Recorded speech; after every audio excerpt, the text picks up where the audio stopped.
días, mi nombre es David Rodríguez Palomo, soy MIR de quinto año del Hospital Universitario de Navarra, en Pamplona, y voy a dar la sesión acerca de las alteraciones de la marcha en el niño, evaluación de un niño con cojera, principalmente en el servicio de urgencias. Es una charla de la unidad de infantil y ha sido tutorizada por el doctor Daniel Sánchez Guardamino, jefe de sección de la unidad de infantil de nuestro centro. Empezaré definiendo qué es una cojera, que no es otra cosa que la alteración del patrón normal de la marcha.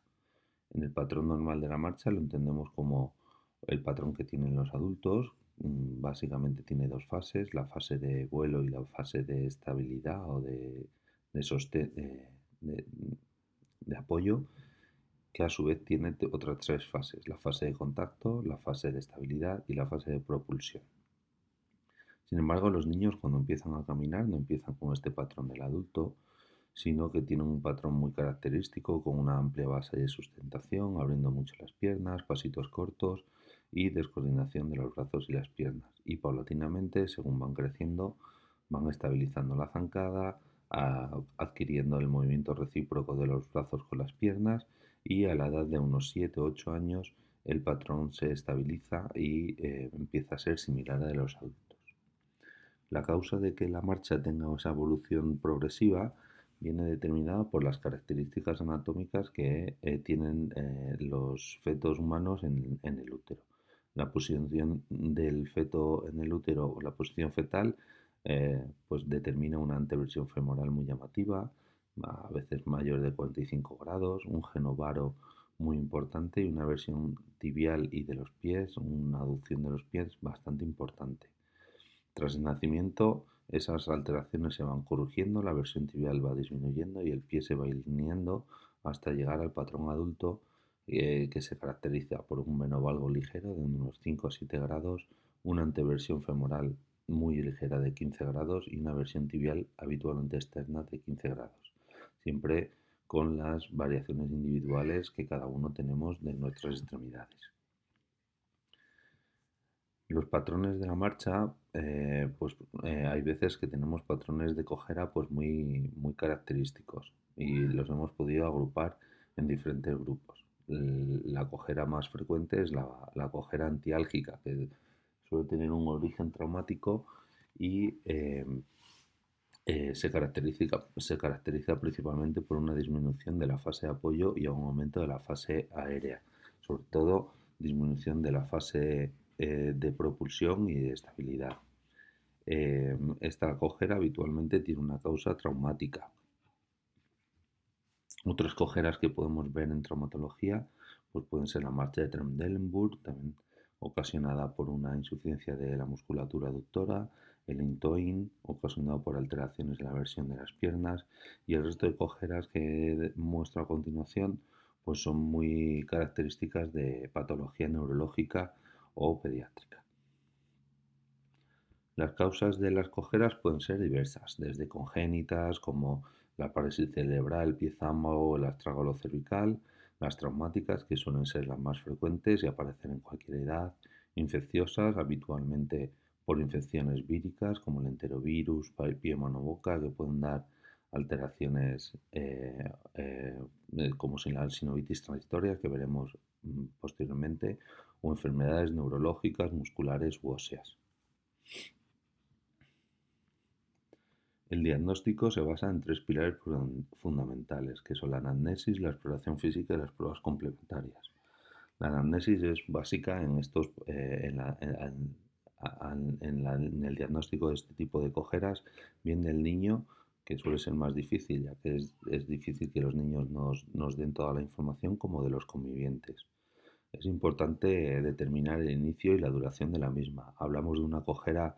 crónica cuando la cojera se prolonga durante más de 6 semanas. Hay que averiguar antecedentes de traumatismos, de golpes o cuerpos extraños eh, que hayan sucedido en las últimas semanas o meses. La evolución de la cojera también es importante. Hay que averiguar si es intermitente, si aparece ante cualquier o ante determinados estímulos, o hay que averiguar si existen síntomas o signos acompañantes como pueden ser la fiebre, la pérdida de peso o, o la astenia y la anorexia que pueden dar información acerca de causas más graves. La exploración física también es muy importante, buscando síntomas externos, por ejemplo, de traumatismos, el hematoma, la inflamación, las deformidades, derrame o cuerpos extraños. Muchas veces el niño se olvida de que tuvo un traumatismo y lo único que nos hace pensar en la causa traumática es estos signos externos. Patrones como la obesidad o otros signos externos del niño nos pueden dar idea de patologías como el PERTES o las callosidades en los pies como el Freiberg o otras patologías. Eh, Habrá que explorar bien el rango articular y la fuerza, y la exploración neurológica es muy importante para ver dismetrías, los perfiles rotacionales de las extremidades o otras enfermedades neurológicas que nos pueden ayudar a llegar al diagnóstico de la enfermedad. Hay múltiples test que podemos realizar para llegar a que nos pueden dar una idea de cuál es la etiología de localización de la cojera, desde test acerca de la escoliosis y de la patología raquídea, como el test de Adam o la compresión pélvica para la sacroiliaca, test de Galeazzi para las dismetrías, los test de exploración de la cadera más frecuentemente utilizados son el test de Faber y el de Fadir o el test de Over para la patología de la cintilla iliotibial, exploraciones concienzudas de las rodillas, con la exploración de las inestabilidades con el test del cajón o el Latchman, patología meniscal con el test de Apley, condromalacias rotulianas muy típicas en la adolescencia, test de Tholen o las inestabilidades con los bostezos. Y la exploración de los pies con el podoscopio o con el test de Jack para ver los patrones de elasticidad de los pies planos o pies cabos también son muy importantes. En cuanto a las pruebas de laboratorio, deberemos hacerlas cuando sospechemos una patología infecciosa o inflamatoria. La analítica con hemograma y parámetros analíticos y bioquímicos de inflamación se obtendrá en aquellos casos en los que sospechemos una patología inflamatoria. En caso de que la patología que sospechemos sea infecciosa, habrá que hacer una artrocentesis. Y os pongo aquí los criterios de Kocher para realizar esa artrocentesis, que básicamente son cuando el niño tenga fiebre, leucocitosis o aumento de la PCR y rechace el apoyo o la movilidad de la articulación. Además de la bioquímica general, habrá que hacer una bioquímica del líquido articular, un gran urgente en caso de disponer de él, y un cultivo del líquido articular para diagnosticar la sospecha de artritis séptica. La prueba de imagen que vamos a utilizar en la mayoría de las ocasiones va a ser la radiografía convencional. Habitualmente la región afecta si la conseguimos localizar, pero en ocasiones en los niños es muy difícil que nos digan eh, cuál es la zona afecta o cuál es la zona que origina la cojera. Y para ello, The American College of Radiology creó unos criterios de conveniencia para ver cuáles son las pruebas que más información nos van a dar en cada caso, ya que los niños no nos van a decir muchas veces o no vamos a poder identificar cuál es o la zona a la cual achaca la cojera o si la etiología puede ser infecciosa o no. Aparte de la radiología convencional, pues se habla de la resonancia magnética de la extremidad en caso de saber cuál es la extremidad original de la cojera, o la gamografía en caso de no saber dónde se originó la cojera. En caso de que la cadera sea la articulación en la que está centrada la cojera, la ecografía también tiene una importante eh, carga o importancia.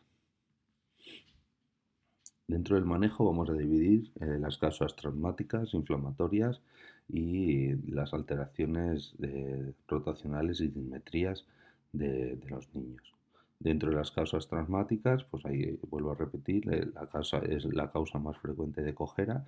Se trata de una cojera con patrón antiálgico, recuerdo disminución de la fase de apoyo y aumento de la fase aérea, es la causa más frecuente y se da en uno de cada 3 niños que aparecen por la urgencia y en uno de cada 4 niñas. La, la- la extremidad más frecuente o la zona más frecuentemente afectada es la zona de la tibia y peroné y suelen ser cojeras agudas de menos de 2 o 3 semanas. Habitualmente son por fracturas, golpes, avulsiones, esguinces, cuerpos extraños, aunque hay cógeras traumáticas o antiálgicas, también subagudas, como pueden ser las apofisitis, el opus later, el sever, las condromalacias, etc. Muchas veces el patrón, el antecedente traumático no es reconocible y hay que buscar, como hemos dicho anteriormente, datos indirectos acerca de él. Las fracturas, que son la causa más frecuente o más grave dentro de este grupo de patologías, pueden ocurrir en cualquier nivel dentro de la extremidad. Y vamos a hacer un recuerdo rápido de cómo podemos ir tratando este tipo de fracturas. Las fracturas del fémur proximal, recordemos que siguen la clasificación de Delbet, siendo las tipo 1 las epifisarias, que se tratan cuando son estables con un yeso pelvipédico y cuando son inestables con una reducción y agujas. Las tipo 2 y tipo 3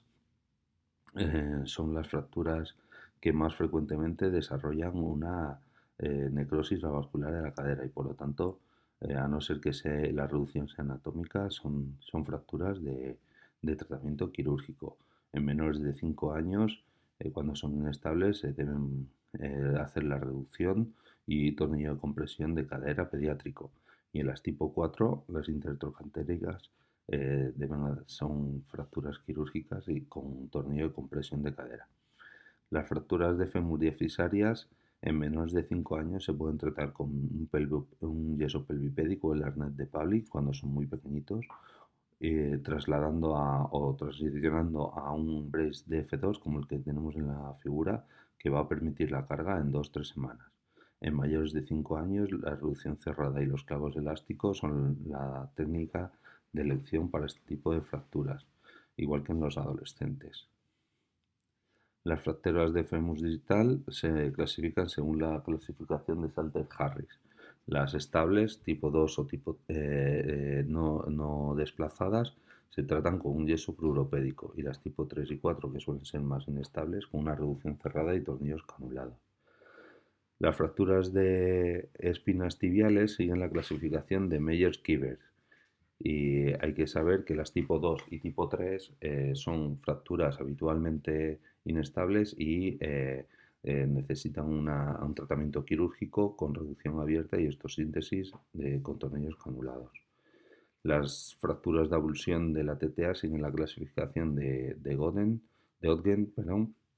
y también las tipo 2 y tipo 3 son de tratamiento quirúrgico con tornillos canulados. Las fracturas de tibia proximal no desplazadas se pueden tratar de manera conservadora y las desplazadas con una reducción y fijación con agujas de Kirchner. Las fracturas de tibia diafisaria no desplazadas también se pueden tratar de manera conservadora, mientras que las desplazadas se tratan con enclavado endomedular y unas muy características como son las fracturas abiertas, pues con un fijador externo hasta que las partes blandas nos permitan hacer un tratamiento definitivo. Las fracturas de tobillo también son epifisiolisis y se clasifican según la clasificación de Salter-Harris. Las estables 1 y 2 no desplazadas con yeso, se puede poner un yeso suropédico, y las desplazadas o las más severas como las 3 o 4 se deben operar de manera electiva con reducción, osteosíntesis con agujas o tornillos canulados y proteger con un yeso. Unas fracturas muy características de la zona de la etapa adolescente son las fracturas transicionales, que se llaman así porque el hueso está transicionando desde una desde un hueso pediátrico o el hueso del niño hacia el hueso del adulto. Son las características fracturas triplanares y la fractura de tilo que precisan tratamiento quirúrgico. Las causas inflamatorias son importantes el diagnóstico diferencial. Diferenciaremos entre una artritis séptica y la sinovitis transitoria. Un paciente con una artritis séptica habitualmente tiene un inicio agudo de su cojera o su dolor muy intenso, con gran afectación del estado general, fiebre, astenia, con una alteración de las pruebas complementarias, tanto la radiografía como la analítica, con aumento de los reactantes de fase aguda,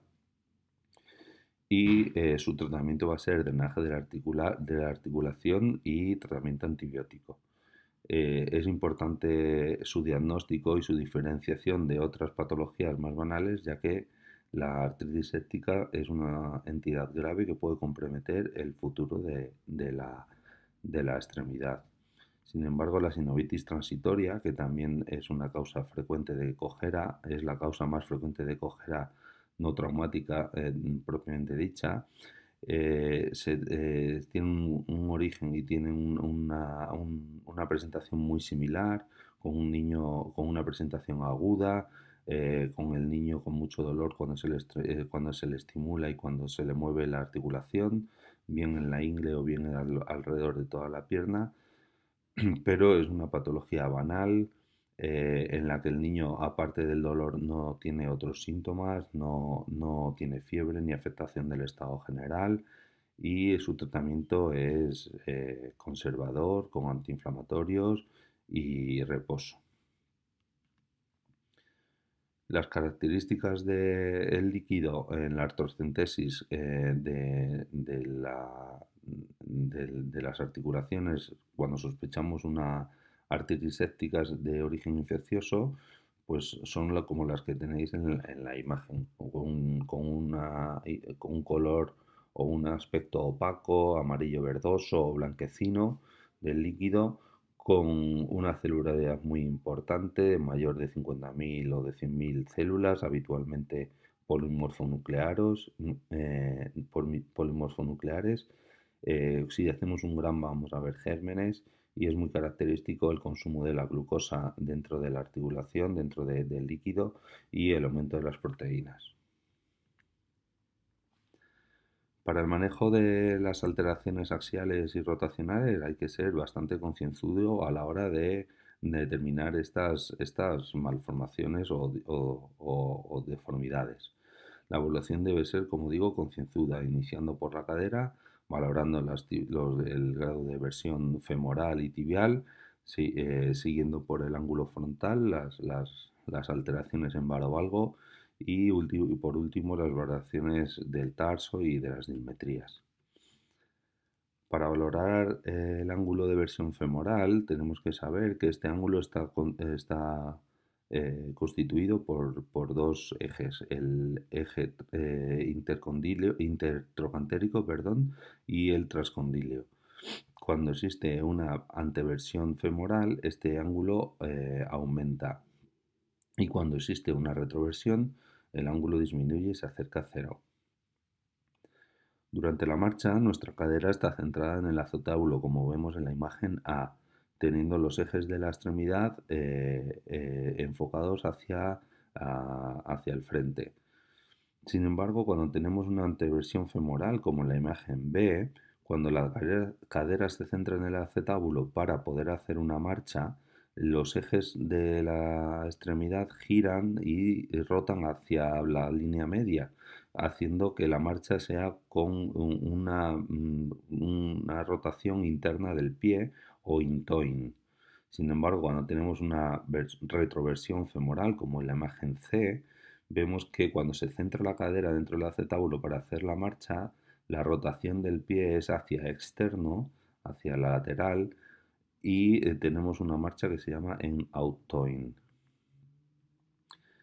Las alteraciones de la versión tibial se diagnostican midiendo el ángulo muslo-pie, como en la imagen inicial de la izquierda,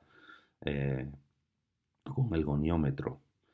y hay que tener en cuenta que este ángulo o que esta versión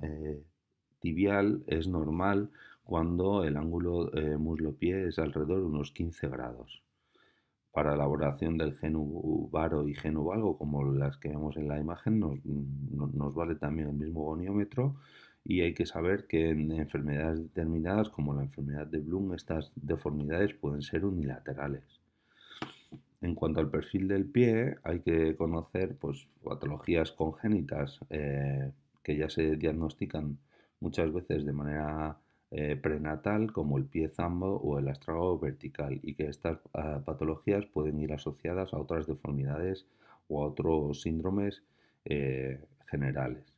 En cuanto al metatarso aducto, hay que saber que el eje del pie normal pasa por el segundo o entre el segundo y el tercer radio del pie, y que hablamos de gravedad del metatarsoducto leve cuando pasa por el tercer radio, moderada cuando pasa por el cuarto y severa cuando pasa por el quinto, incluso por fuera de los dedos. Con estas deformidades y de las versiones de la extremidad inferior, pues vamos a tener unos patrones de marcha características. Como hemos dicho, cuando metemos el pie hacia adentro, cuando el niño mete el pie hacia adentro se llama in-toeing, y cuando lo saca hacia afuera se llama out-toeing. Dependiendo de qué tipo de versión tenemos en las extremidades, podemos tener patrones de la marcha mezclados, por así decirlo, o combinados,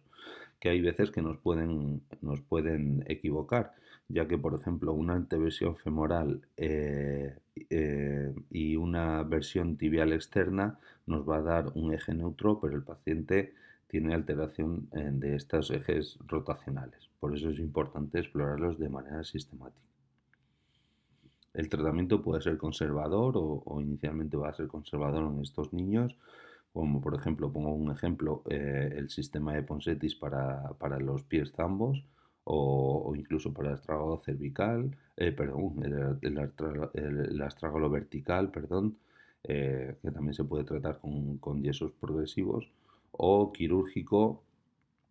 En la fase de crecimiento, pues muchas veces podemos utilizar el cierre fisario para conseguir corregir este tipo de deformidades, y una vez que ya está finalizada la fase de crecimiento y la deformidad está establecida, pues no nos quedará otro remedio que hacer osteotomías derrotadoras o de alargamiento de las extremidades inferiores. Eso es todo, muchas gracias al servicio de traumatología infantil de nuestro centro por las imágenes y por los casos, y eso es todo.